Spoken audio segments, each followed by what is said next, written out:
Kийинки намазга жөн эле намаз окубай эле отурса, намаздын ичиндеги соопту ала берет дейт. Ошон үчүн мечитте эгерде өмүрүңүздүн канча бир мүмкүнчүлүгү болсо, мечитте өткөргөнгө жетпейт. Бош убакытты көчөдө, базарда, дагы балакат-саракат жерлерде эмес, мына. Мечитке келип өткөрүңүз. Мечитте убактыңыз болуп калса, ганимет билиңиз. Алла субханаху ва таала ар кимге буйруа бербейт. Кимдин жүрөгүндө мечиттин орду болсо, мечит менен байланыш болсо, кыямат күнү Алла субханаху ва таала өзүнүн аршынын көлөкөсүнөн ага жай берет. Ошон үчүн туугандар, мечитке келгенде бир жакшы нерсени үйрөнүп кетейин, же үйрөтүп кетейин. Ушуна ниет кылып кой. Мусулман адам, мусулман баласы сөзсүз жашоосунда жакшылыкты үйрөнөт же үйрөтөт да. Экөөнүн бирөөсүндө. Үйрөнөт же үйрөтөт. Үйрөнөт же үйрөтөт. Жакшылыкты. Ваф'алу хайр лааллакум туфлихун. Алла Таала Кур'анда айткан, жакшылыкты кыла бергиле, ийгиликке жетесиңер. Кайга жетесиңер? Ийгиликке жетесиң. Жакшы менен жаман тең эмес, эч качан. Жарык менен караңгы тең болбогондой, билимдүү менен билимсиз тең болбогондой, жакшы менен жаман эч качан тең болбойт. Ошон үчүн пайгамбарыбыз саллаллаху алейхи ва саллям өтө улуу макамда жараткан Алла субханаху ва таала бардык дүйнөнүн илимин бергенде пайгамбарыбыздан сурабадыбы? Малаул а'ла, Алланын алдындагы эң жакын улуу периштелер. Фима яхтасиму малаул а'ла. Эмне тууралуу алар тартышып атат? Эмне тууралуу алар талашып атышат? Талкуулап атышат? Пайгамбарыбыз айткан, кафарат тууралуу. Кафарат эмне дегенде жооп берди. Даратты толук алуу, напсы каалабаган учурларда. Бир намаздан кийин экинчи намазды күтүп отуруу. Жамаатка жөө баруу, булар барды кафарат деди. Ушуларды кылса адамдын күнөөлөрү кечириле берет экен. Дагы эмне тууралуу талкуулап атышат? Алланын алдындагы эң жакын улуу периштелер дегенде даражат деди. Даражат эмне десе? Үч нерсени айтты. Даражат тамак берүү деди. Жумшак сүйлөө деди. Адамдар уктап атканда намаз окуу деди. Бул даража адамдыкы көтөрүлөт экен.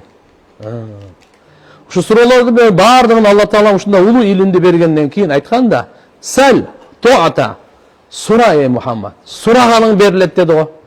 Пайгамбар саллаллаху алейхи ва саллям ошондо сурады. Аллахумма инни ас'алука фи'лал хайрат. Биринчи, я Алла, мен сенден жакшы иштерди кылганды сурайм деп. Туугандар, жакшы ишти кылганга Алладан сураш керек экен. Себеп жакшы ишти кылуу Алла кимге тоофик берсе, ошол кылат. Ва таркал мункарат, экинчиси жаман иштерди таштаганды сурайм дейт. Жаман кыял жоруктар бар. Жаман пейил, жаман каалоо, жаман амалдар бар. Кара ниет дегендери бар. Кыскасы, жамандык, арамдын бардыгын таштаганды сурайм. Ва хуббал масакин, бейбечараларды жакшы көргөндү сурайм дейт. Карачы. Ошон үчүн туугандар, келиңиздер, биз дагы пайгамбарыбыз Мухаммад саллаллаху алейхи ва саллям биздин жол башчыбыз. Биздин жол башчыбыз, идеалыбыз, лидерибиз, жол башчы. Бүткүл адамзатка өрнөк, мисал. Лакад кана лакум фи расулиллахи усватун хасана. Чындыгында силер үчүн, эй адамзаты, Мухаммад алейхиссаламда эң чырайлуу өрнөк бар. Эң чырайлуу сыпаттарды Алла пайгамбарыбызга берген. Болгондо да толук деңгээлде, эң жогорку, эң бийик деңгээлде пайгамбарыбызга берген. Иман долу, шүгүр, сабыр, каниет, батыр, илим, данышман, бардык жагынан пайгамбар саллаллаху алейхи ва саллям үлгү. Бүткүл адамзатка үлгү.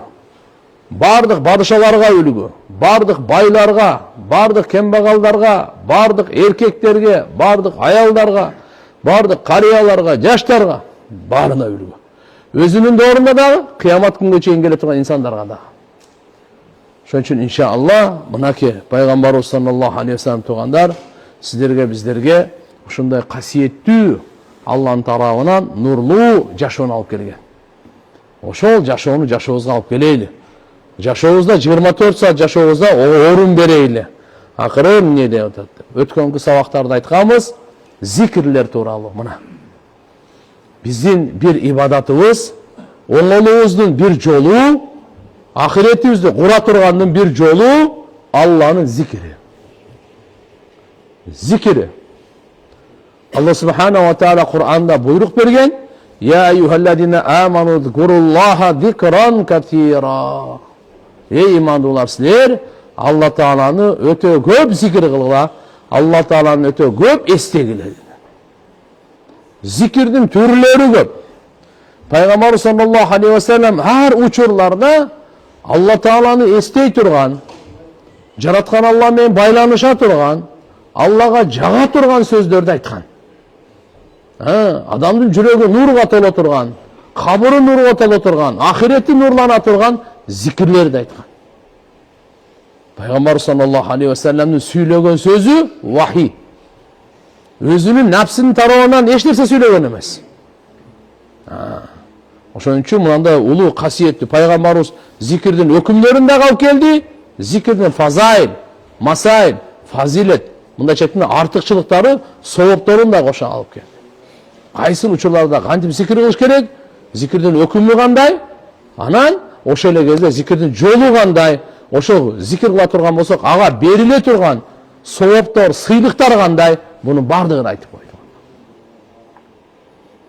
Ошол зикирлерден мына бүгүнкү сабагыбыз Анас разияллаху анхудан айтат: "Кунту ма'ан наби саллаллаху алейхи ва саллям жалисан фил халqa." Пайгамбарыбыз Мухаммад алейхиссалам менен мен бир жолу мына халкада ушинтип тегерек болуп отурганда чогуу элем дейт, отурат элем. Изжаа ражул фасаллама аля наби, бир киши келди дагы пайгамбарыбызга салам берди. Факала мынте: "Ассаламу алейкум ва рахматуллах" dedi. Faradda sallallahu aleyhi ve sellem aley. Peygamberimiz Muhammed aleyhisselam ağas joğuna kaytardı. Ne dedi? Ve aleykümselam ve rahmetullah berekatü. Qarаңыз, tigi kişi ne dediler? Assalamu aleykum ve rahmetullah dedi. Peygamberimiz жақсы kılıp cevap verdi. Ve aleykümselam ve rahmetullah ve berekatü degen sözdü koşupçu. Kur'an'ın hükümü. Kaçan sizlerge salam berse, je özünde kaytargıla, je andan жақшырақ kılıp kaytargıla dedi. Biri salam verdi, assalamu aleykum, özünde kaytargan kanday, ve aleykum assalam. Жақшырақ kanday, ve aleykum assalam, ve rahmatullah depçi. Peygamberimiz bul geldi dağı, assalamu aleykum ve rahmatullah dedi. Peygamberimiz kançı kaytardı cevaptu, ve aleykum assalam, ve rahmatullah, ve berekatuhu dep kaytardı. Karaç. Birbiribizge biz berekeni kaalaylı. Birbiribizge biz Allah'ın rayımın, Allah'ın tınçtığın kaalaylı. Bizi Müslümanın salamdaşusu, jolu koşusu, en birinci mırake. Birbirine жақшылық, жақшы tilep, жақшылық kaalap, anan sözdü başlaşat da. Azı men sorayım den soğluğunuzdu, işinizdi sorayım, kayaka get otasız, kayakan geldiniz. Bırak andan burada жақшы tilep koymaylı birbiribizge. Andan burada birinci biz жақшылық kaalap koymaylı birbiribizge. Birbiribizge жақшы dua kılıp koymaylı, Allah'dan sorap. Anan sözdü başlayıvereyli. Kaçan futbol oynayıyoruz? Kaçan ulakça oldu dedi. Bırak birinci kaysı kene? Birinci Allah'ın esteteyli birbiribizge. Assalam degen atı menen. Allah'ın tınçtığın sizge kalayım. Allah'ın rayımın kalayım. Allah'ın berekesin kalayım. Allah Teala sizge rayımın cadırsın, berekesin cadırsın, tınçtığın cadırsın de. Ana sözlü başlayız adı. Bura birinci, birbiribizge жақшылық қалап қойылы. Birbiribizge Allah Teala'dan dua kılıp koyuylu. Mına mesele. Peygamber sallallahu aleyhi ve sellem. Ki felemme celese racul, bayağı kişi salam verip Peygamber cevap aytkandan ki oturdu. Oturup durup mınday dedi. Kal, elhamdülillahi hamden tayyiban mübareken fih. Kama yuhibbu Rabbuna ay yuhmada ve yenbaghi leh. Fekale Resulullah sallallahu aleyhi ve sellem, keyfe kulta? Пайғамбарымыз айтты, не деп айттың деді азыр. Ал мындай деп атады. Саламдашып біткеннен кейін эле биринчи сөзү ушундай болот. Альхамдулилля. Не деди? Альхамдулилля. Хамдан тойибан мубаракан фи кама юхиббу раббуна ан юхмада ва янбаги лах. Ушинтип айтты. Пайғамбарымыз айтты, кайфа култа, не деп айттың деді. Тиги кайталады. Радда алейка мақал, эмне деп айткан болсо ошону кайталады. Фақала, пайғамбар саллаллаху алейхи ва саллям айтып атат. Валлази нафси бияди, менин жаным анын колунда болгон затка ант ичип айтайын дейт Алла Таалага. Лақад ибтадараха ашараты амла куллухум харисун ан яктуб ала ан яктубуха. Мен дейт пайғамбар саллаллаху алейхи ва саллям айтып атат. 10 периштени көрдүм, ар бири ушул айткан сөздүн себебин мен жазам деп шашылып аткан экен да. Жарышып атышкан экен. 10 периште дейт. Жазгангачы. Фама дарау кайфа яктубунаха. Алар ону билбейт дейт. Эмне деп жазарын, канча соопту жазарын. Ушу айтылган сөзгөчү, канча соопту жазарын. Шашылып атышат. Ону тең жазганга ач көз, бирок эмне деп жазарын билбейт. Hatta rafa'uha ila zil izza. Allah subhanahu wa ta'alaga bu bayağı 10 perişte bu bir penden uşunday sana maktub aytты go dep kötörüp ketişti. Allah'a aytkan Allah subhanahu wa ta'ala aytты. Faqal uktubuha kama qala abdi. Munday dedi. Pendem emne dep aytsaçı, kudum oşonday kılıp ele жазып koygola. То есть kança soğup berilerin emes, emne dep aytkanын жазып koygola. Kebir rivayette gelip ahirette bunu soğun ben özüm berem dedi. Bunu perişte dağı bilbey kalat eken, kança soğup berilerin Allah'dan başka hiç kim bilmegen zikirlerinin biri buna. Oşun için aytaylık ana elhamdülillah hamdan tayyiban mubarakan fi kama yuhibbu Rabbuna an yuhmada ve yenbaghi lah. Bu aytıp koyuyor maşallah ana. Peygamberimizin aytkanı hak. Rivayete qaysi? Ravahu Ahmad bi isnadin sahih. Mana ki Nasai'da İbn Hibban'dağı sahih isnad menen sahih hadis men İmam Ahmad rivayet kılgan.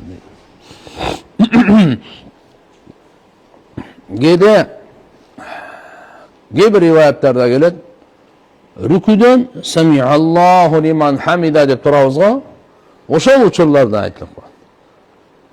Rabbana lekal hamd hamdan kasiran tayyiban mubarakan fi.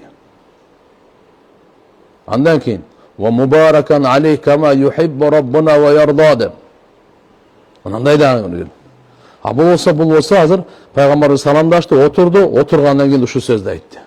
Elhamdülillah hamdan kasiran hamdan tayyiban mubarakan fi kama yuhibbu Rabbuna an yuhmada ve yenbaghi lahu. Allah'a maktu aytının dağı bir türü jana anın soğuğu. İbn Umar radıyallahu anhumadan rivayet Peygamber sallallahu aleyhi ve sellem sahabalara hadis aytıp berdi. Munday dedi. İnne abden min ibadillah Allah Teala'nın pendelerin arasından bir pende kâle ayttı. Ya Rabbi lekel hamdu kema yenbaghi li celali vechik ve azimi sultanik dedi. Uşun ayttı. Ya Rabb, o Rabbim, lekel hamdu kema yenbaghi li celali vechik. Sana maktov olsun. Kanday senin ulu zatından layıktı. Ve azime sultanik, sultanına, ulu sultanına layıktı. Faaddalatil bil melekayn. İki periştege bu kıyım olup kaldı. Bu şunu soğuğun yazış, ağalarga, uşunçalı ulu soğuptu, ne dep kant pişezağız dep. Felem yedriye keyfa yaktubaniha, ne dep yazarın bilbeye kalıştı. Fesaide ile sema asmana götürülüp çıkıştı. Amallarda alıp çıkarttı da perişteler. Anana içti, o Rab. Pendeng uşunday bir söz aytты, biz emne etip жазарыбызды bilmey atabız dedi. Allah bilip tursa dağı pendem emne dep aytты dediler. Allah aytıştı azırkı sözdü. Ya Rab, Lekel hamdu kema yenbaghi li celali vechik ve azimi sultanik dedi. Peygamber Allah subhanahu wa ta'ala aleyhi perişte aytты. Pendem emne dep aytsa oşonu жазып койгула, manga jolukkanda bunu sowabын men özüm berem dedi de. Ha, uktubuha kema qala abdi hatta yelqani fa ajzihi biha rawahu Ahmad ve İbn Majah bi isnadin hasan. Mınanda ulu dualar. Ya Rab, lekel hamd kema yenbaghi li celali vechik ve azimi sultanik. Dualarda, zikirlerde aytıp jursek, mına uşunun ululuğunun soğuğu kança dep жазарын perişteler biz bilbey kaldık dep atışat. Kim bilbey kaldık deydi? Perişteler bilbey kaldık deydi soğuğum ne dep жазar? Periştelerge kıyın bolup kaldı soğuğun жазыш. Kança dep жазабыз dep. Ошон үчүн Allah Taala kayırlı odat. Pendeң ушундай dedi. Biz bilbey kaldık kança soğup жазарын. Ne kılaylı de? Allah dele aytты. Ne de aytsa oşontuyla жазып койгула, manga jolukkanda akısın özüm berem dedi. Allah, bismillahirrahmanirrahim. Aytып жүрөбүзбү inşallah. Балдарыбызга кичинеден жаттатайлы. Өзү жаттап алган, жакшы эсиде болсо жазып алайлы дагы. Bir күндө bir учурларды айтып жүрсөк, барып жат болуп калат. İnşallah. La havle ve la kuvvete illa billah деген zikirдин собобу. Abu Musa radıyallahu anh'a rivayet, Peygamber sallallahu aleyhi ve sellem aytты ага. Kul, ey Abu Musa aytkın dedi. La havle ve la kuvvete illa billah deb. Fe inneha kenzu min kunuzil cenne, ravahul Bukhari ve Muslim. Antkeni bu beyiştin kenderinden bir ken dedi. La havle ve la kuvvete illa billah ne ken? Beyiştin kenderinden bir ken. Dünyanın kenderi emez. Beyiştin kendilerinden bir ken. Bu dünyanın beyiştin aldığında işte değil mi? Allah subhanahu wa ta'ala beyişti sürettep Kur'an'da bunday degen Ali İmran suresinde. وَسَارِعُوا إِلَى مَغْفِرَةٍ مِنْ رَبِّكُمْ وَجَنَّةٍ أَرْضُهَا السَّمَاوَاتُ وَالْأَرْضُ اُعِدَّتْ لِلْمُتَّقِينَ. Rabbinin geçirim dürüğüne carış kıla biri-biriner. Cana beyişke carış kıla. Oğuz kıla biri-birinerden. Ha, beyişke. Al beyiştin tuğrası arduha. Jeti jer jeti asman dedi. Uzunluğu Allah'dan başka hiç kim bilmeydi. Tuğrası jeti jer jeti asmandı jaysan şu beyiştin tuğrası olur. Кейбір ulamalar arduha dep anın bası dep koyun. Bu qanday bolğon çaqta dagı көбүнчө arz dep mınaki tuğrаны aytat. Mınaki uzunluğu olsa Allah'dan başka hiç kim bilmeydi. Bilesizmi siz mınau жерден birinci asmanга чейин kança жылдык sapar? 500 жылдык sapar. Birinci asmandın aldığında жер, o çöldögü şakekti ırgıtkanda kiçinekey bolup kalat. Dürbün menen ham tapпайсың. Жер ушунча кичинекей болуп. Beyiştin oşu emi la havle ve la kuvvete illa billah. Bu жердин kazınalarından bir kazına emez. Жердин kendilerinden bir ken emez. Beyiştin kendilerinden bir ken de odat da. Fa innehu kenzu min kunuzil cennet. Qaraç. Maşallah bunu ошон үчүн içe бұл qanday? Ушуну daima ihlas менен okup jür. Beyiştin keni kolunda Kuda kalasa. Beyiştin keni ne gene? Azı lisenziya alamda topadan kaçmıyor var жерде. Çap kaldın altının lisenziyaları alış kerek öyle ta falancançı kendilerden lisenziyaları. Buna lisenziya. Bir tiyin bermey alasın. Dünyanın kun kichine köp bolsa kança bir? 30-20 yıl faydalanasın. Meyli 50-40 yıl faydalan. Eң gana. Oşonda da bir aviri menen, adiletlilik, tazalık menen faydalansa, bolboso oşo sen meyini jeyt. Oşo seni görgö taat. Bul beyişti kiçi, bu dünyada rahatı, жүрөктүн beypildigi. Allahu akbar. Kabırdagı beyiştin mömölörü ahiretте tübölüktü beyiştin kazınası koldu. Ошон үчүн пайгамбарыбыз айтып атат, Абу Муса Аш'ари разыйаллаху анхуга, "Кул айткын, ла хаула ва ла куввата илля билlah, фа иннаха канзун мин кунузил cennet." Анткени пайгамбарыбыздын сөзү бул. Бул söz, la havle ve la kuvvete illa billah, beyiştin kendilerinden bir ken dedi de buna. Bunu to'g'ri aytish kerak. La çözülüp biraz. La havle. Aytыңызчы. La havle. Ve la çözülüp biraz. Ne değil mi? Ve la kuvvete. İlla billah. 100 jolu sağır, 100 jolu geç ayttık koy.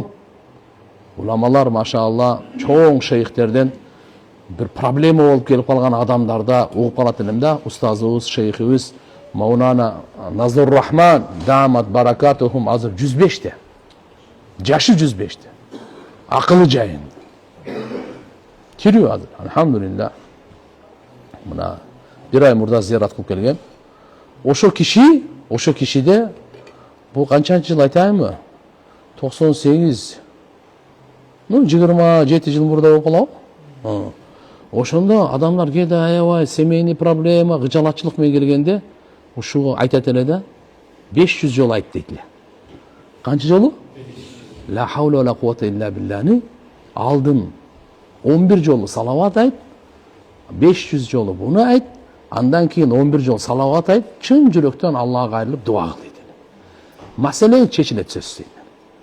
Uşun zikirden berekesi menen Allah subhanahu ve teala sana elhamdülillah meseleni çeşip verir. Kaygı, gıcalatçılık ketip, sınavlar, uğurlar, jеңилдейт, gelgen baleler çok bolat.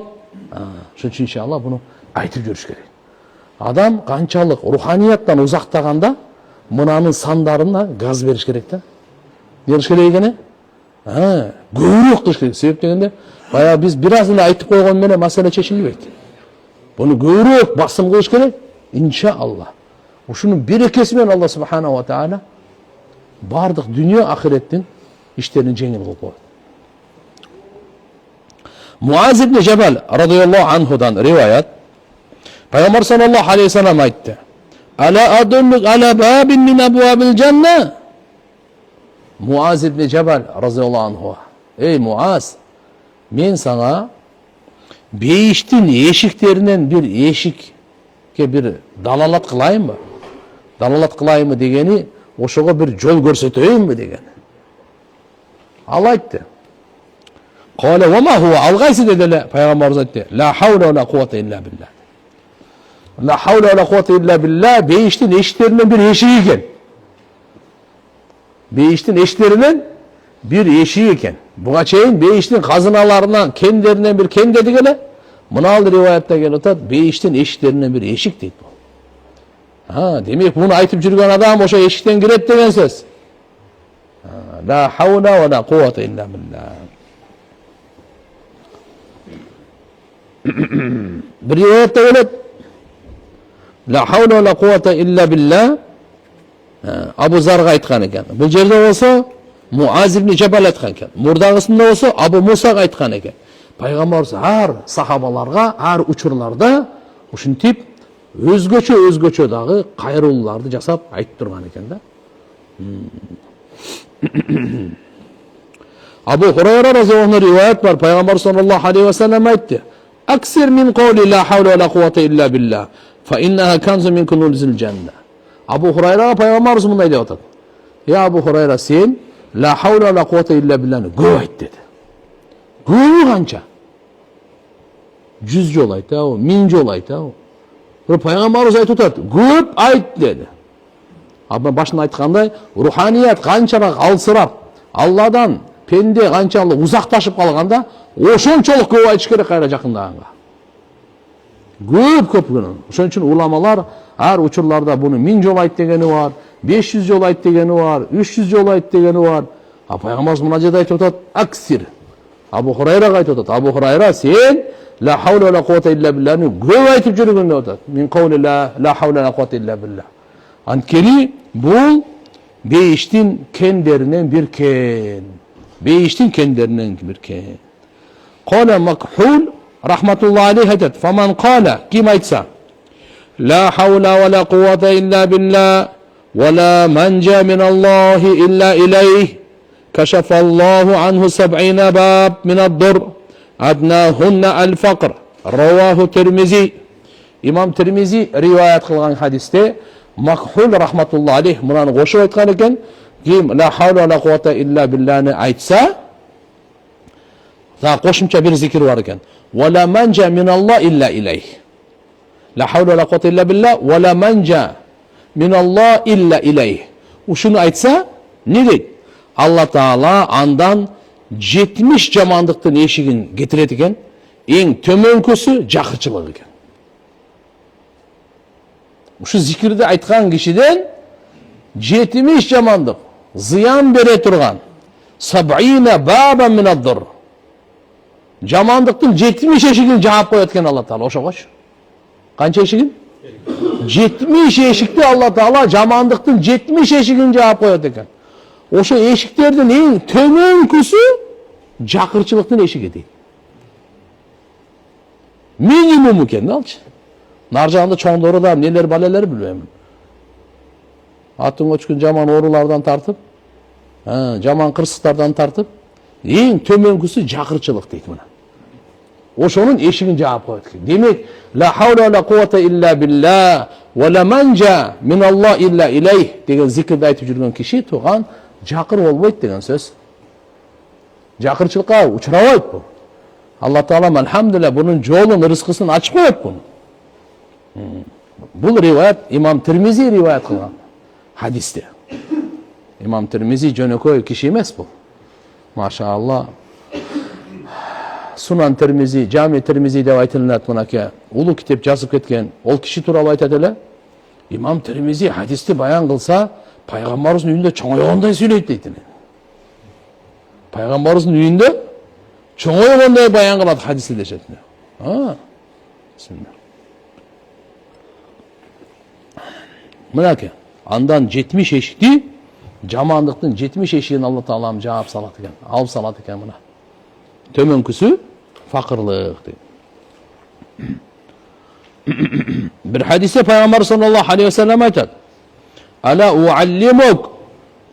Ala uallimuk. Abu Hurayra aytып атат. Ey, men sana үйрөтөйүнбү дейт.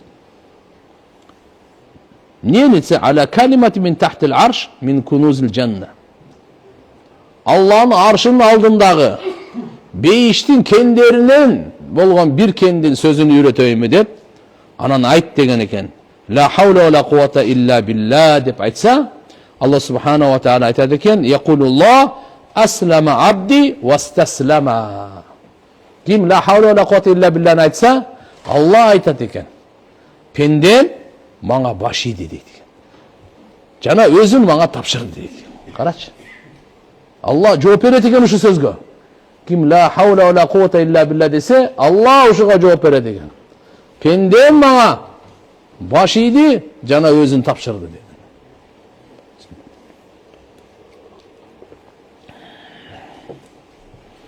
Bir rivayette Abu Hurayra radhiyallahu anhu Peygamberimiz aytkan eкен, бейиштин кендеринен bir кенге сага далалат кылайымбы дегенде, сөзсүз я Расулалла деп ал айтканда, Peygamberimiz айткан экен, анда мындай деп айткан, la havla ve la kuvvete illa billah ve la manja minalloh illa ilayh.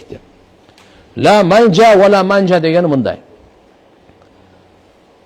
Баш калкалаганга паанек жок. Баш паанек жок. Бир гана Аллахтын тарабынан гана болот. То есть сактанганга, коргонуп калганга, макулбу? Коргоно турган, сактана турган жай жок. Бир гана Аллахтын тарабынан гана берилсе гана болушу мүмкүн да. Allahumma aslamtu wajhi ilayk wa fawwadtu amri ilayk wa aljahtu dhahri ilayk raghbatan wa rahbatan ilayk la manja'a wa la malja'a minka illa ilayk amantu bi kitabika alladhi anzalt wa bi nabiyyika alladhi arsalt деген дуаны пайгамбарыбыз айткан, сен жатаардагы акыркы сөзүң ушу болсун деген. Акыркы сөз. Ким ушуну окуп туруп жатып, ошол түнү ажал келип калса, бейиштик деген. Дуаларды, машалла, пайгамбарыбыздан алынган дуаларды туугандар, биз динибизди акырын-акырын үйрөнөйлү дагы, жашообузду сүннөткө көбөйтөйлү. Ар бир учурларда мыналардан алхамдулилlah.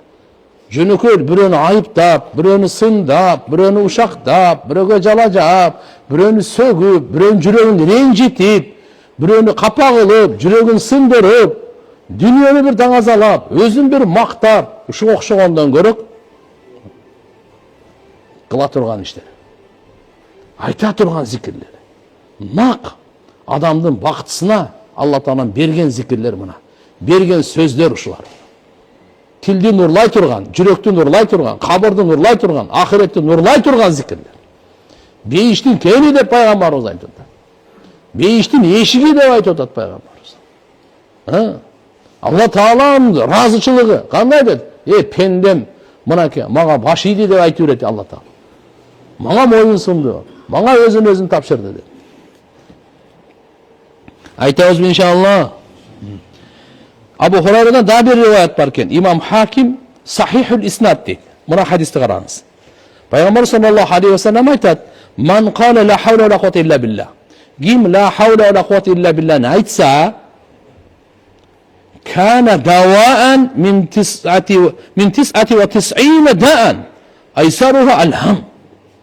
Bu 99 oğruğa şifa ekan. Qancha oğruğa? 99 dardqa davo ekan. Түштүк диалектикасында мындай деп коет го, дартка дава деп. Ооруга шипа. Канча ооруга? 99 ооруга шипа. Эң айсарыга жөнөкөй оору кайгы. Ошол 99 оорунун кандай оорулар экен Алла Таала айткан жок, пайгамбарыбыз айткан жок, эң төмөнкүсүн айтып коелу дейт, кыжалатчылык кайгыга шипа дейт. Kimde kaygı gitmese, gıcalatçılık gitmese, garmansın la havle ve la kuvvete illa billah. Peygamberimiz ant içip aytkan. Bundan ötken darı yok. Kaygını getirem, gıcalatçılıkты getirem, stresli getirem de. Azında dünya, bütün dünya stres. Bayı dağı, biyi dağı, giyinisi gana oluvasın. Stres. Buna işti bitire turgan. Hiç kanday darısı. Hiç kanday dagı bir rekat sayıp, kebirler stresini getirem dep, ança-munça buradayım, balıkka çıgat ele. Kebirler de bir oyunga çıgat, ayakka ketet, bir gelip gayrele başlagat. Gelirişke balta жүрө бересиң де. Özün aldap. Stresli getire turgan buna diye. Aysaruha alham. Peygamberimiz aytып атат. Eң төмөнкүсүн айтып коеюн дейт. 99 оорунун eң минималный, eң төмөнкүсү, eң жеңилин айтайын дейт. Айсаруха. Некени? Кайгыны кетирет. 99 ооруга шипа экен турган. Айтыңыз үйгө барып айтып чыгыңыз. Кимге жолуксаңыз айтыңыз. Досуңузга, чогуш дегендер айтыңыз. La havle ve la kuvvete illa billah'ni aytты. Bir alım aytkan. Men вообще taң kalam deydi. Kimle la havle ve la kuvvete illa billah bolup turup kıcalat bolgonuna taң kalam deydi. Şunun için inşallah buna zikir. Peygamber sallallahu aleyhi ve sellem la havle ve la kuvvete illa billah oyunca kança nerseni bizge aytıp koydu. Amal kılganга gana gezek turat da. Gezek amalda gana. Gezek amalda gana. Man qala la havle ve la kuvvete illa billah kana davaan min 99 da'an aysaruha alhamd etmene. Tabarani'nin rivayetinde Ukba İbni Amir radıyallahu anhudan alıp geletiken o şu kişi sahaba bol. Peygamber sallallahu aleyhi ve sellem aytat man an'amallahu aleyhi ni'meten fa arada baqa'aha falyuksir min kavli la havle ve la kuvvete illa billah. Kimge Allah Taala nimet berse emin sen kalaysın oşa mende kalsa keyin depçi. Все. Anda la havle ve la kuvvete illa billah'ni göv ayt deydi. Sen de kalat deydi. La havle ve la kuvvete illa billah'ni göv aytkan kişi de Allah bergen nimet kalat deydi. Man an'amallahu aleyhi ni'meten. Kimge Allah Taala nimet tartılasa, kanday gana nimet jakşılık bolbosun. Blaga bulçu ya. Kim fa arada baqaha. Mına oşol nimetli kalgandı emi kalasa oşa kişi. Anda fal yuksir al göv aytsın. Emniyeni min kavli mına sözdü la havle ve la kuvvete illa billah. Oşun için inşallah sözsüz ele kaygıga, kırsıka uçuraganda emes. Jönököy uçurda da göv aytsak Allah bizge tartulagan nimetler bizde kalat eken de. Karaçı kança degen. Beyiştin keni bolup atadi. Beyiştin eşiklerine bir eşik bolup atadi. Kaygını getire turgan 99 ооруга şifa bolup atadi. Eң төмөнкүсү kaygını getire atadi. Andan buradan ne dedi? 70 жамандықтың ешігін жабат деп атат. Алла Таала ошонун баракасы менен. Ошонун эң төмөнкүсү не деди? Жакырчылыктын ешигин жаап салат деп. Я Алла, элибиз жакыр болбосун десе, зикир кылсын мына. Жетишерлик Алла рызкы берет. Каниеттүү, иззаттуу рызкы берет. Ошону жеп дүйнөдөн кете бересиң. Эч кимге кор болбой, эч кимге зар болбой, эч кимге шилекейин куйултпай, эч кимге көз каранды болбой, Алла рызкыны алхамдулилlah жүрөгүңө кең кылып коет, алхамдулилlah. Абу Айып Ансари разияллаху анху риваят, Пайгамбар саллаллаху алейхи ва саллям Мирач кечесинде Ибрахим алейхиссаламга жолукканда, "Факала ма маак я Жабраил?" Жабраил периште, "Сен менен ким бирге?" дегенде, ал айткан экен, "Хада Мухаммад, бул Мухаммад алейхиссалам" деп. Ошондо Ибрахим алейхиссалам пайгамбарыбызга айткан экен, "Мур умматак." Ey Muhammed, ümmetine buyruk ver koy. Ne de?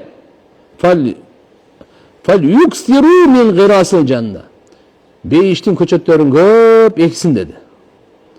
Beyişke köp darak ektiksin de otat. Antkenne fenne turbataha tayyiba. Anın toprağı ayavay taza. Ve arduha vasi'a. Ciğeri beyiştik ayavayken. Oşanda Peygamberimiz "Vama girasul cennet." Beyiştin köçötlerim ne degende İbrahim Peygamber aytkan eken la havle ve la kuvvete illa billah de. 500 ayttınız, 500 köçöt beyişte tigildi. 1000 ayttınız, 1000 köçöt beyişte tigildi. Kim kança aytsa falyatanafasil mutanafisun. Jarışkanlar jarışaversin bir yerde. Özünün kim ahiretini oylagan bolsa, kelечегин oylagan bolsa, jol açık. Жақшылықтың ешіктері açık бардығы. Тобаның ешігі açık. Амалдың ешігі açık. Зикірдің ешігі açık.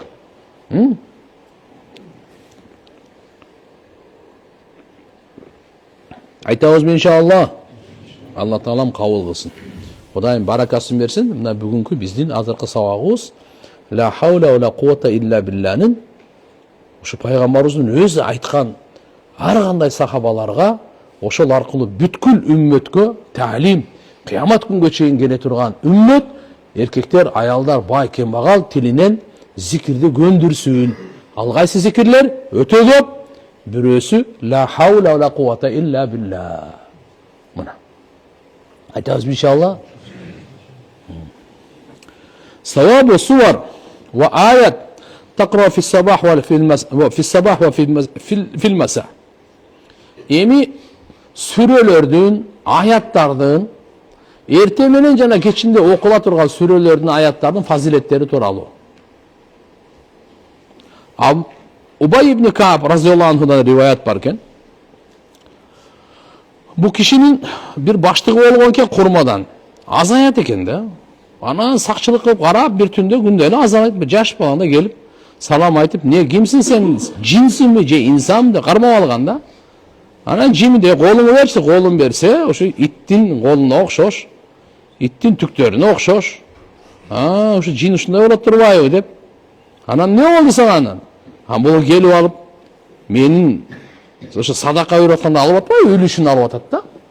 Баштыгынан азайып калат экен. Ошол жин шайтан келип Убай ибн Кааб разияллаху анху айтканда, "Сен аятал курсини эрте менен окугун, таң аткычакты саңа жин шайтан жакындабайт. Кечинде окугун, таң атчакты жакындабайт, эрте менен окугун, күн батканга чейин жакындабайт." Кийин анан бул келип пайгамбарыбызга айтат, "Ушундай деди го" десе, пайгамбарыбыз айтты, "Туура айтат. Ошо шайтан туура айтты" dedi. Bir rivayette gelip Peygamber sallallahu aleyhi ve sellem Abu Hurayra razıyallahu anh'unu oljonun malın saqtaganга сакчы кылып, жакшына кара деп койгон. Кырманда түндөсү кара отурса, бирөө уур келет дагы, акырын будайларды урдап атат, дандарды урдап атат. Кармап алды. Кармап алганда аябай ыйлактап, жалдырап, "Мен бала чакалуумун, кембагалмын, аларды багышым керек, аргастан ушу ишке келдим. Мени кой берип бериңиз" дегенде айтат, "Жок, мен сени пайгамбарыбызга алып барам" дейт. Жок, мени кой бериңиз, экинчи буну кылбайм, кайталабайм" деп убада бергенден кой берип берет. Ал кетет, эрте менен пайгамбарыбыз Мухаммад алейхиссаламга барат дагы Абу Хурайра. Багымдат да. Ушундай болду дейт. Пайгамбарыбыз айтат, дейт. Келбейм деп айтты дегендечи. Көрөсүң го келет дагы деди. Абу Хурайра разияллаху анху эртеси күнү карап отурса, баягы түндө саңдып, тиме пайгамбарыбыз тим эле айтып койду келет деп. Кайра келди ошол. Дагы түн ортосунда уурулук кылып аткан дагы кармап алды. Алып барам сени пайгамбарыбызга, всё деди. Ал дагы ыйлактады. Ла, ушундай. Кыйналып атам, экинчи келбейм, ушу акыркысы болсун.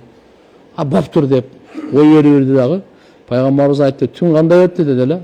Багымдаттачы. Баягы келди деди. Баягы келди. Не деди анан десе, ушу үй бүлөлүмүн, бала чакамды багышым керек, кажетим көп, кыйналып атам, аргасы ушуга келдим, бирок эми экинчи келбейм деп айтты, убада берди деди эле. Пайгамбарыбыз айтты, дагы келет баары бир деди. Үчүнчү күнү дагы ушундай болду. Түндөсү карап отурса, дагы келди. Кармап алды, болду деди. Мен сени эми всё уже пайгамбарыбыздын алдына алып барам азыр дегенде анан айттым. Сен мени кой бер. Мен экинчи эми бүттү, келбейм, бирок мен сага бир нерсени үйрөтөм деди. Эмнени үйрөтөсүң десе, сен деди, жатаарда аят-ал курсини оку, таң аткычакты сага шайтан жакындабайт деди. Жатаарда кайсыны окуш керек экени? Аят-ал курси. Таң атчакты шайтан жакындабайт. Эртең менен окусаң, кечке чейин шайтан жакындабайт. Пайгамбар саллаллаху алейхи ва салламга багымдатка барганда, пайгамбарыбыз айтты, "Эмне болду?" деди эле. Баягы келди сиз айткандай. Анан ушундай, анан бир нерсени айтып берди дейт. Эмнени айтып берди десе, аят-ал курсини оку, кечинде. Таң атчакты сага шайтан жакындабайт деди го десе, пайгамбарыбыз айтты. Билесизби 3 күндөн бери келип аткан ким эле деди эле. Абу Хурайра айтты, билбейм деди. Шайтан болчу деди. Өзү жалганчы болсо дагы ушул сөздө чынды айтты деди. Шайтан жакындабайт деп айтты го. Өзү жалганчы болчу. Бирок ушул сөзү чын деди. Өзү жалганчы, бирок ушул сөзү эмне? Чын. Кээде жалганчылар деле анча-мынча чын сүйлөп коет. Келер кечке аферист болуп, же болбосо мошенник болуп, алдап эле жүрбөйт. Анча-мынча алар деле чын сүйлөп коет. Алардын атасы шайтан да. Шайтан деле чын сүйлөп коёду. Кандай болгон чакта да бул жерде бизге алына турган маселе, туган жатаарда аят-ал курси окуйлу. Не окуйлу? Аят-ал курси. Курандын эң улуу аяты аят-ал курси. Пайгамбарыбыз Убай ибн Кааб разияллаху анхуга айтканда, Курандын эң улуу аяты кайсы дегенде, ал Аллахтын элчиси билүүчү деп жооп берген. Пайгамбарыбыз айтты, "Жок, айт. Сенин оюңча кайсы?" Аят-ал курси деди, "Машалла, илимиң берекелүү болсун" деген да. Сага куттуу болсун деген. Эң улуу аят аят-ал курси. Курандын эң улуу аяты кайсы экени? Аят-ал курси. Пайгамбарыбыз хадисте айтат, ким аят-ал курсини ар бир намаздан кийин окуп жүрсө, ага бейишке кирүүсүнө өлүм гана тоскоолдук кылып турат деген. Бейишке киргенге ким эмне тоскоолдук кылып турат? Өлүм гана препятствие этип турат. Өлүм болбосо бул түптүз бейишке кирип кетмек дейт. Аят-ал курси. Мына бул жерде айтып атканы, эртең менен айтсаңыз, кечке чейин, кечинде айтсаңыз, маша таң аткычакты шайтандын азгырыгынан саксыз дейт. Ибн Аббас разияллаху анхумадан риваят, пайгамбар саллаллаху алейхи ва саллям айтат, "Ман кала хина юсбих", ким таң атканда, "Фа субханаллахи хина тумсун ва хина тусбихун, ва лахул хамду фис самавати вал арди ва ашия ва хина тузхирун, يخرج الحي من الميت ويخرج الميت من الحي يحيي الأرض بعد موتها وكذلك تخرجون" деп ушуну айтып койсо, эртең менен не болот экен? Адрaka ma fatahu fi yawmihi. Ошол күнү кайсы вирт, зикир, вазифаларын калып кетсе, толуктанат экен да. Кайсы амалдарыңда кемчилдик калып кетсечи, толукталбай калса, ушунун берекеси менен толуктанат дейт. ومن قال هن حين يمسي أدرك ما فاته في ليلته. Ким ушуну кеч киргенде айтса, ошо түнү калып кеткен амалдары толуктанат. Раваху Абу Дауд, имам Абу Дауд ушуну риваят кылган. Демек, Аятал Курсиден башка мынал аятты да окуп коюшубуз керек экен, туугандар. Рум сүрөсү 17, 18, 19 аят. Эстен чыкпайбы? Фасубханаллахи хина тумсун ва хина тусбихун деп башталат. وله الحمد في السماوات والأرض وعشيا وحين تظهرون يخرج الحي من الميت ويخرج الميت من الحي يحيي الأرض بعد موته وكذلك تخرجون деп мына ушу 3 аятты эртең менен окуп коюң, и кечинде окуп коюң. Кудай кааласа анча-мынча кемчилдик амалдардан ылдый-өдө болгондордун баардыгы колдон чыгып кеткен, үлгүрбөй калгандардын баардыгы толуктанып кетет. Андан кийин имам Тирмизи рахимахуллах Абу Хурайра разияллаху анхудан келтирген хадисте пайгамбарыбыз айтат: "Ман караа ад-духан كلها وأول حاميم غافر إلى قوله إليه المصير." Gafir suresi. Birinci ayattan 3. ayatga çeyin. Ve ayetel kursi.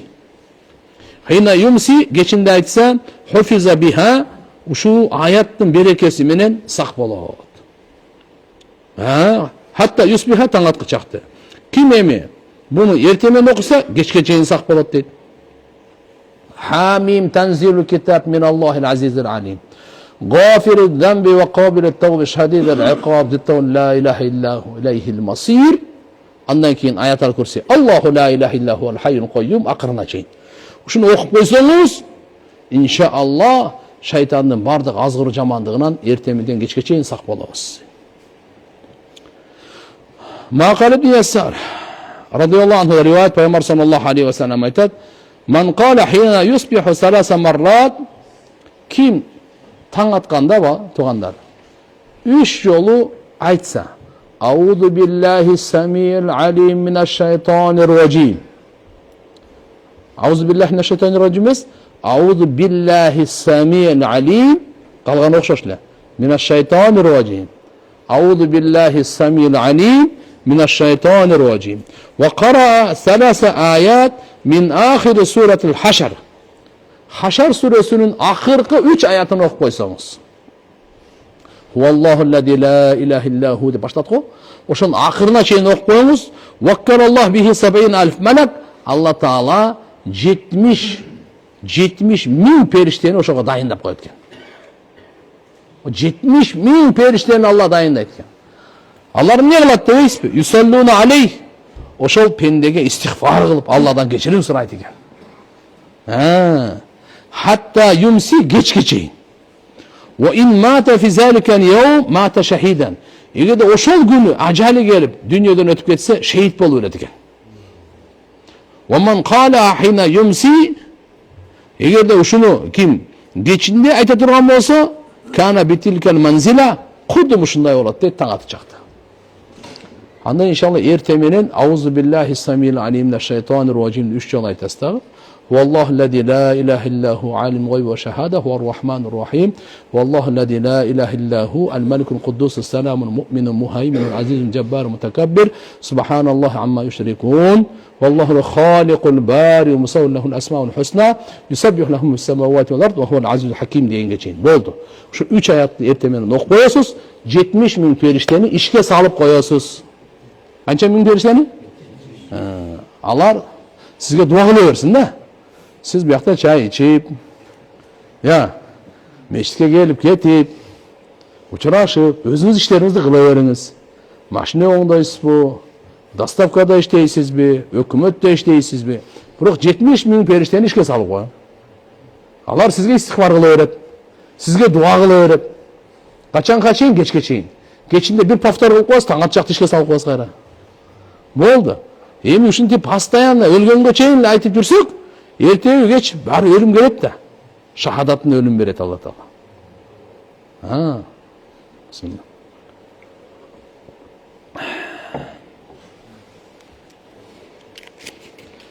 Барды айтабызбы туугандар? Качан жаттайбыз эми? Ауzu billahi samil alim minash-shaytanir-racim. 3 jol aytasыз. Andan keyin Haşr suresinin akırkı 3 ayatı. Akıllı? Tuğanlar kaçan okuyuz ya? Bugünden başlayız mı? дуа кылайлы, ниет кылайлы. Кудайга шүгүр, Аллахтын фазлы карамы менен сиздерге бир мотивация катары эле, сиз менен жакшылыкты бөлүшүү катары эле, Аллахтын неаматын машалла баяндап катары эле айтайын. 98-жылдан бери окуйбуз ушуну. Алхамдулилла, Алла товфик берсин дагы өлгөнгө чейин окуганга. Ошон үчүн аракет кылайлы. Баарыбыз иншалла мына айтылганды бир жаттап алыңыз, болду. Басканча эле, мейли, отурбай деле басып баратканча эле окуп койсоңуз болот. Кичине кетсе багымдаттан кийин өтүп кетти, күн чыгып калды. Окуй бериң. Проблема жок. Жөсө кечинде шамдан кийин успет этпей калдыңыз, куптагындан кийин деле окуп коюң, бирок таштабаң. Эң жакшысы го багымдаттын убактысында жана асырдан кийинки убакытта. Жөсө шамдан кийин, эгер кеч болуп кетсе деле проблема жок. Бирок эгер ошо кичине бекем болуп окуп койсоңуз эле колго келип калат иншалла. Ушунча улуу соопторду алганча жүрөбүз иншалла. Пайгамбар саллаллаху алейхи ва саллям айткан ушундай касиеттүү фазаилдер иншалла. Аракет кылабыз багандар, башкаларга да машалла айтайлы, үйдөгүлөргө айтайлы, алар да жаттасын, алар да айтышсын. 70 000 периште сиз үчүн күнөөңүздүн кечиримин сураса жаман чай ичишим керек дейт, ажаткана барышым керек дейт, үй бүлөм бар дейт. Ошондойлордун 70 000ди табыңчы. Еще тапсаңыз булардын баары адам, периште эмес. Бирок кылабы кылбайбы да, ихлас менен кылабы кылбайбы Кудай билет. 70 000 периште Allahu akbar. Muaz ibn Abdullah razıyallahu anhu dan rivayet бар экен. Айтат бир жолу караңгы түндө, жамгырлуу түндө чыктык эле. Пайгамбарыбызды издеп. Пайгамбарыбыз бизге чогуу намаз окуп берсек, кийин пайгамбарыбыз тапты, пайгамбарыбыз айтты дейт. Кул. Фалама кул шай. Эчтеке айта алган жокмун дейт. Нени айтайын эми? Пайгамбарыбыз айтат, кул деп. Нени айтайын деп. Ана пайгамбарыбыз айтты. Кул. Хуаллаху ахад. Allahu samad lam yalid ve lam yulad ve lam yekun lahu kufuwan ahad. Andan keyin kul a'udhu bi rabbil falaq ayağına çeyin. Andan keyin kul a'udhu bi rabbin nas ayağına çeyin. Ne ola degen? Ertemenen 3 jol okup koy, kechinde 3 jol okup koy. Sana bardık jamanlıktan uşuga жетиштүү болот. Sana kança jakşılık gerek bolsa, oşogo da жетиштүү болот. Sana kança jakşılık gerek bolsa жетиштүү, kança manca жетиштүү. Мындай касиеттүү аяттарды пайгамбарыбыз саллаллаху алейхи ва саллям айткан. Savabu azkar fil mesai ve sabah. Эми эртең менен кечиндеги зикирлердин сообу. Жыйынтыктап айтып койсок туугандар, бүгүн ла хавла ва ла куввата илля билля жакшынакай кеттик. Анын фазаилдерин айттык. Андан кийин мынаке аятал курсини айттык. Саар кеч айта турган экенбиз. Фа субханаллах хинна тумсун сурату румду буну айттык. Мейли? Андан кийин хамимди айттык. Андан кийин мынаке хашар сүрөсүнүн акыркы 3 аятын айттык. Эстеп калайлы, аракет кылайлы буга. Андан кийин ихлас, фалак насты 3 жолу окуп коебуз. Эртемен 3 жолу окуп кой, кечинде 3 жолу окуп кой. Эми эртеменеки жана кечки зикирлер боюнча Имам Тирмизи жана Байхақи риваят келтирет. Hazret Hasan razıyallahu anhudan Peygamber sallallahu aleyhi ve sellem aytat: "Men min hafizayni yerfa'ani ila Allah azza ve celle ma hafiza min leylin ev naharin feyecidillaha fi awwali sahifa ve fi ahiriha hayran illa qala li malaikatihi ushhidukum anni qad ghafartu li abdi ma bayna tarafay sahifa." رواه البزار إلا أنه قال فيرى في أول الصحيفة وفي آخرها استغفارا دي. الله أكبر. Peygamber sallallahu aleyhi ve sellem ayta. İki perişte var o. Her bir adamda amaldı jaza turgan iki perişte var. Andan başka da perişteler var. Peşeninde perişte var, gözde perişte var.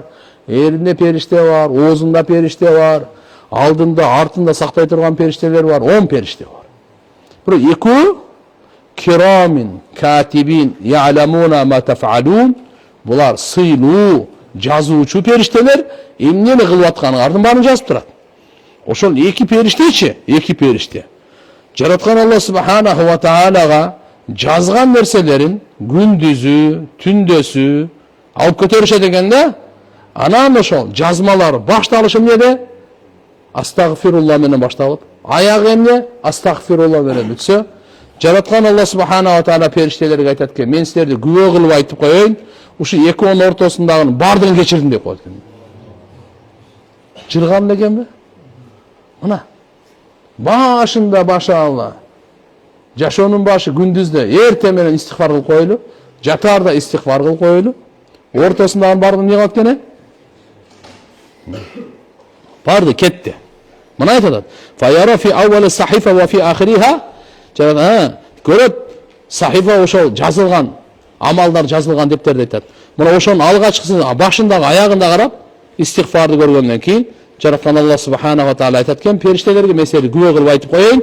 Инни кад гафарту ли абди, пендемдин күнөөсүн чындыгында мен кечирдим. Ма байна тарафай сахифа, бул ошол жазманын эки тарабынын ортосунун бардыгын дейт. Эстегенде жатаарда оң жагын баштап жатып, жакты жастыкка койгондо оң жакка алаканды коюп туруп, Астагфируллах аллади ла илаха илля хувал хайюл кайюм ва атубу илейх 3 жолу айтып коем. Мына истигфар кеттиби? Астагфируллах аллади ла илаха илля хувал хайюл кайюм ва атубу илейх. Астагфируллах аллади ла илаха илля хувал хайюл кайюм ва атубу илейх. Тирмизи шарифтин риваяты келет. Буга канча савап берилет, угуп алыңыз. Ааламда канча кум болсо, кумдун санынчалык савап жазылат деген. Ааламда канча дарактын жалбырагы болсо, жалбырактардын санынчалык савап жазылат деген. Жана бул ааламды Алла качан жараткан? Дүйнөнү. Ошол жараткан күндөн тартып, бүгүнкү күнгө чейин канча күн өттү? Ошо күндүн санынчалык савап жазат деген. Төртүнчүсү, анын күнөөлөрү океандын көбүнүн чөлүк болсам кечирилет деген. 3 жолу айтып койсоң. Канча жолу? Эчтеке кетпейт, сизде 1 сом кетпейт. И так эле уктайсың. Тирмизи шарифтин риwayаты. Фазаил. Астагфируллах, истигфарга пайгамбарыбыз кызыктырбайт. Астагфируллах аллади ла илаха илля хувал хайюл кайюм ва атубу илейх. Айтабыз иншалла.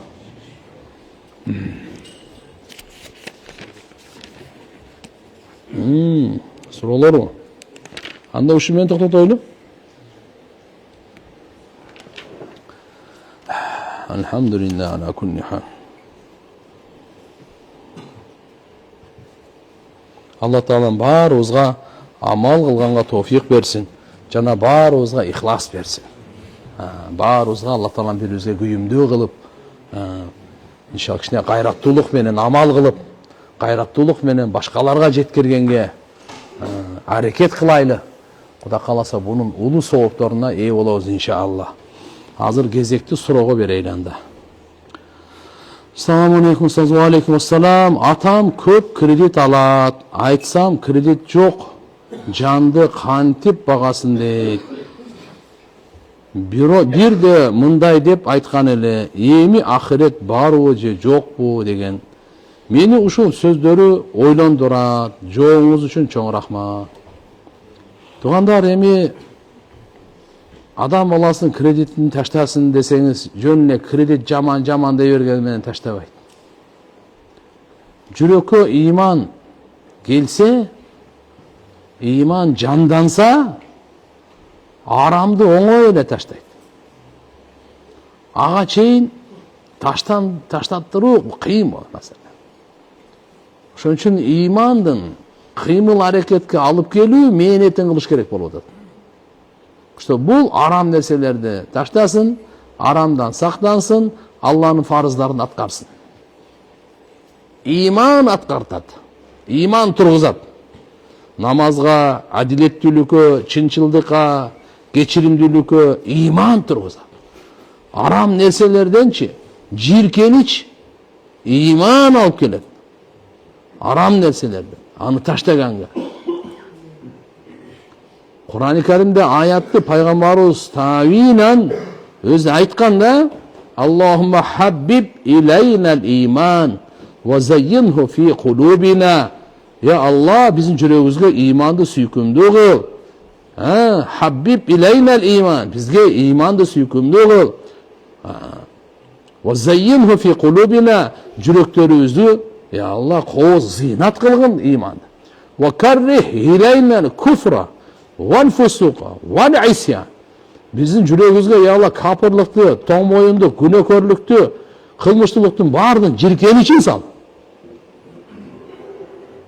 Пайгамбарыбыздын дуалары бул. Ошончо турганда мына эми кредит эми талашсыз бул. Кредит жок жанды кантип багасын деген бул эми шайтандын сөзү бул. Кредит жок жөн эле жакпаксы болот. Мен канча деген соодагер, бизнесмен кыйындарын билем. Кредит чачына карттырып берди го. Жок ооруларды пайда кылды го.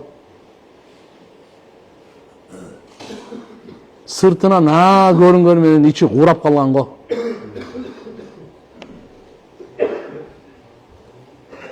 Түндөсү уктатпайт го туугандар, ой туугандар. Сразу кредит бере турган убакыт келип калат дейт. Кандай келип калат түшүнбөйсүң деди. Көбүнө жакпашы мүмкүн, жагабы жакпайбы менде мага деле кызыктырбайт аны. Бирок билип кой, бул кредит бар го, бул финансовый рабство бул. Финансылык түрдө адамды кул кылат бул. Өлгөнгө чейин ошого иштейсиң да. Иштеп, ошон үчүн тез арада кутулуп берди, ассаламу алейкум. Баарына шүгүр кыл, дагы эңсебей, азын эле оборот кыл, Аллахым ошого береке берсин сага.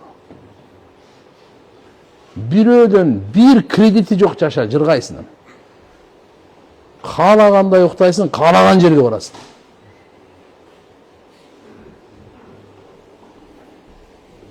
Ошон үчүн иншалла ахирет барбы жокпу деген бул маселени айтып атам. Ыйманга Кудай калса бекем келсе, буюрса мына окшогон сөздөр болбойт. Ал үчүн ыймандын мээнети дааватка алып чыгыңыз. Сабак алып келиңиз, алымдарга жолуктуруңуз. Дуа кылыңыз, үйдө диний китеп окуңуз.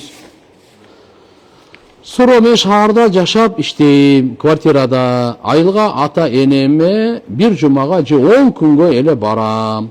Ошол барган күндөрүм намаздарымды касыр кылып окуймунбу же толук кылып? Караңыз, айылдагы үй ата энеңиздин үйүбү же сиздин үйүңүзбү? Үйүңүз барбы же жокпу? Жок, мен үйүм жок дей турган болсоңуз, ал ата энеңиздики болсо, шаарга келгенде, бул шаарда сиз окуйсузбу же иштейсизби, ушул жерде ватани икама деп кой. Туруп 15 күн бул жерде турсаңыз, биякта толук окуйсуз. Үйүңүзгө барганда дагы толук окуйсуз. Эгерде сизде шаарда үйүңүз болсо, сиз азыр бир квартирада эле турам деп атасыз да. Ошон үчүн бул сиздин үй катары эмес, сиздин үйүңүз ата энеңиз менен ошол жакта чогуу болгондуктан, сиз ал жакта толук окуйсуз намазды, канча күнгө барсаңыз да. Шаарга келген сайын жаңыдан ниет кылганга туура келет. 15 күнүн ичинде эле кайра бир жакка чыгып кете турган болсоңуз, анда шаарда да касыр окуп каласыз. Иштеген жерим ресторан менен столовойго бухгалтер дейт. Ресторанда спирттик ичимдиктер сатылат, жана музыка да коюлат. Бирок мен ал спирттерди кармабайм, жана сатпайм. Тапкан акчам адалбы, ошондой эле сыяктуу чочконуку да эти бар. Аракет кылың ичимдик жерден, чочкон эти жерден узагыраак болгонго. Азыр эм сатпайт экенсиз, кармабайт экенсиз, бирок эсеп китептерин алды берди кылып атасыз. Аракты маселеси, спирттик ичимдиктерди плюс-минус кылып атасыз. Азыр жакшы иш тапканга чейин пока иштеп тура бериң, мына бул жактан сактанганга туура келет баарыбызга. Жолдошум махырды бере элек, мүмкүнчүлүк бар, махырдын убактысы өттү, күнөө болобу? Күнөө болот. Карыз болот. Махырды бербей өлүп калса, аны карыз бойдон өлгөн болот. Мурастан биринчи, кепин дегенден кийинки эле маселе карызга бериш керек, ошодон махыр берилет анан. Андай кечиктирбеш керек. Балам 3 айлык намазды токтотуп турса болобу? Кокустан ойгонуп калса, намазы бузулуп. 3 айлык намазды токтотуп турса болобу? Кокустан ойгонуп калса, намазым бузулабы дейм. Билбейм. Балам 3 айлык. Сө.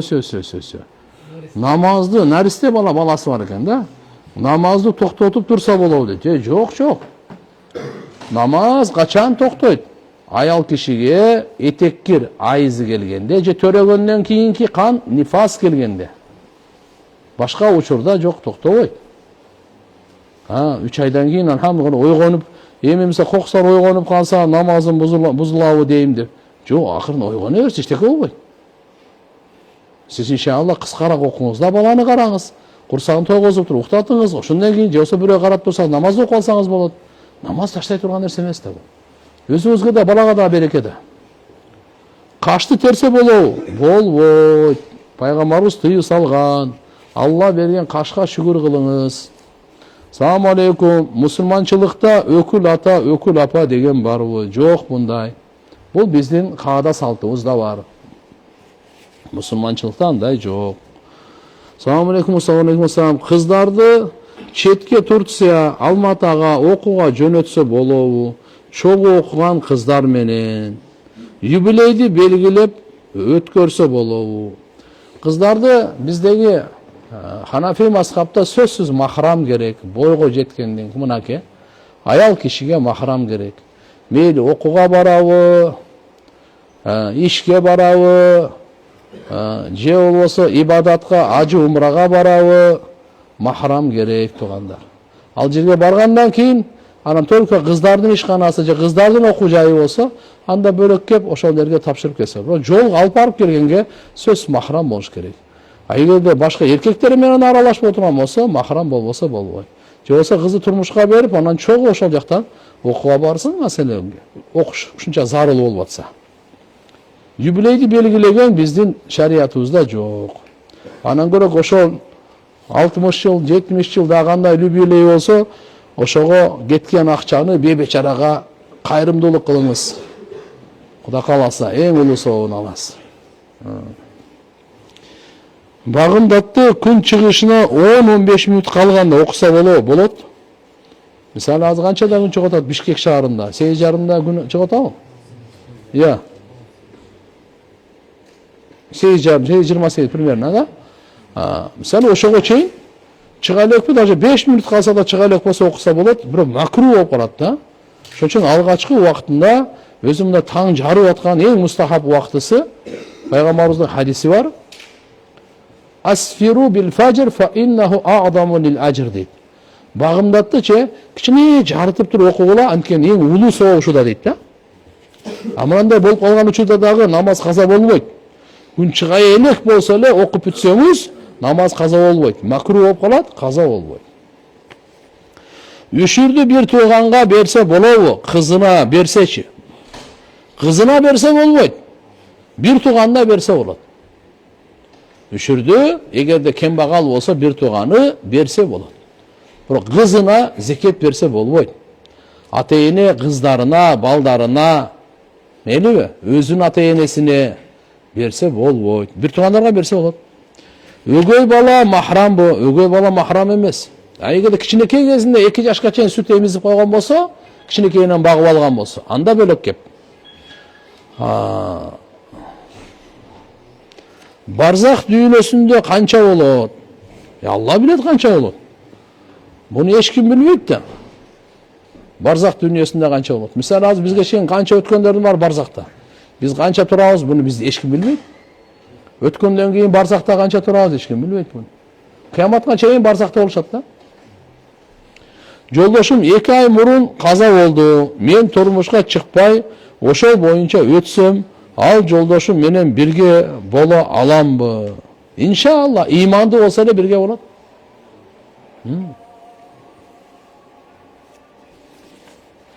Кызым 7 жашта.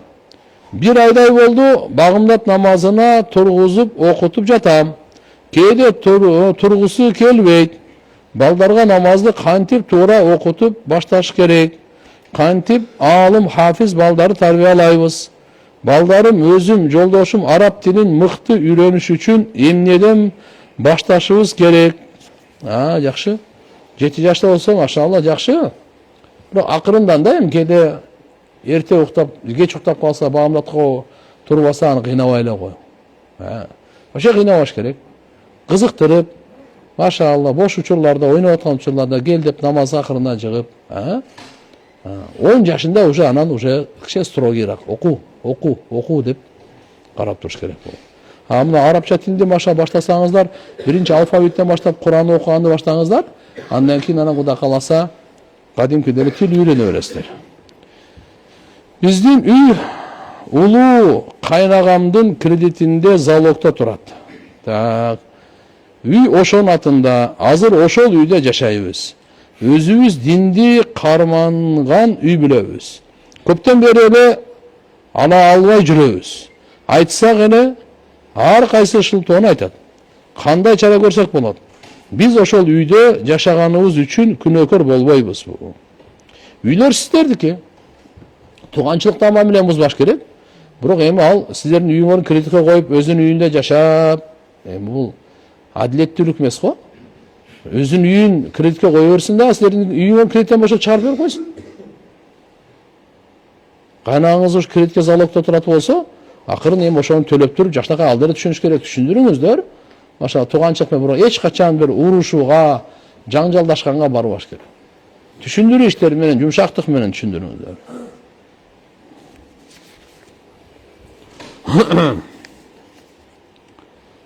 Мен 24 жаштамын. Экинчи аял болуп турмушка чыкканмын. Менин ата-энем, туугандарым баары билет. Бирок күйөөмдүн эч кимиси билбейт. Төрөгөндө эле мүмкүн атам менен тааныштырам дейт. Биринчи аялы билбесе дагы туугандары билсе жакшы болмок. Эмне деп ойлосом, эмне деп сүйлөшсөм болот. Эртең биринчи аялы билип калса, мени таштап койгонду каалабайт элем. Туугандар, динибизде уруксат берген жашыруун эмес да бирок. Бул дагы алганыңыздан кийин, бул атасы дагы сиздин кайнатаңыз, кайненеңиз. Бул жакты дагы, тиякты дагы эми адилеттүү караңыз. Ошого өзүңүз кадам таштап бардыңызбы?